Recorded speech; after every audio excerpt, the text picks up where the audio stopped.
काफी नया नया वकील बना था, वो शहीद हुए। हमारे वकला जख्मी हुए जो कि अभी तक अस्पतालों में, हमारे क्लर्क्स जख्मी हुए जो अभी तक अस्पतालों में। और सबसे बड़ी बात, अगर मैं ये जिक्र ना करूँ वो ज्यादती होगी, बाइके वाले 8 अफराद जो कि 50-100 रुपया दिन का कमा के अपने बच्चों की रोजी लेके जाते हैं, वो इस मैं कहता हूँ कि सिक्योरिटी फेलियर की वजह से अपनी जान का नजराना उन्होंने पेश किया।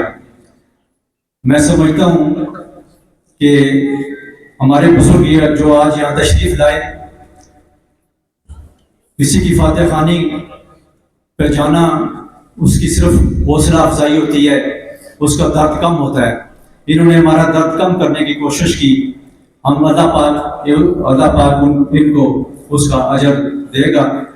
मैं यहाँ ये बात ज़रूरी समझता हूँ कि एक हफ्ते गुजरने के बावजूद सिक्योरिटी के हालात आपने देख लिए। सिर्फ फुटपाथ पे 4 तारे लगा दी गई और कुछ बैरियर पीछे लगा दिए गए। इससे ना तो सिक्योरिटी में कोई फर्क पड़ा है, ना ही किसी की कोई तलाशी होती है, ना ही कोई इसमें सिक्योरिटी वाले कोई अपना किरदार अदा कर रहे हैं। और मैं ये समझता हूँ कि इसका जिम्मेदार हमारी इंतजामिया है, DC Islamabad, chief commissioner Islamabad और आईजी इस्लामाबाद आज भी, पहले भी इस वाक़े के जिम्मेदार हैं और आज भी अगर सिक्योरिटी में प्रोवाइड नहीं की गई तो वो आज भी इसके जिम्मेदार हैं। मुझे अफसोस से कहना पड़ता है कि अल्लाह ना करे वो किसी देकर इस किस्म के हादसे का इंतजार कर रहे हैं, जैसे कि पहले उन्होंने इस हादसे का इंतजार किया। आज भी कोई सिक्योरिटी प्रोवाइड नहीं की जा रही और मजीद किसी हादसे का वो इंतजार कर रहे हैं।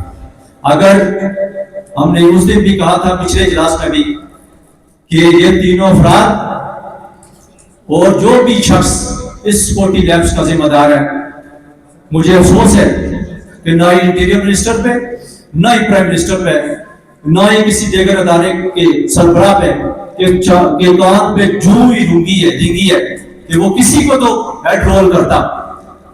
किसी किस्म का कोई इस वाक़े की जिम्मेदारी किसी के साथ भी नहीं डाली गई।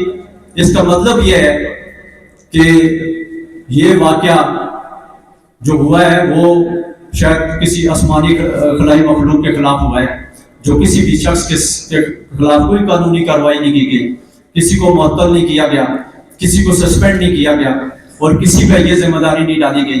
इतना बड़ा वाक़या हो गया। खुदकुश हमला एक छोटा वाक़या नहीं है, बहुत बड़ा वाक़या है।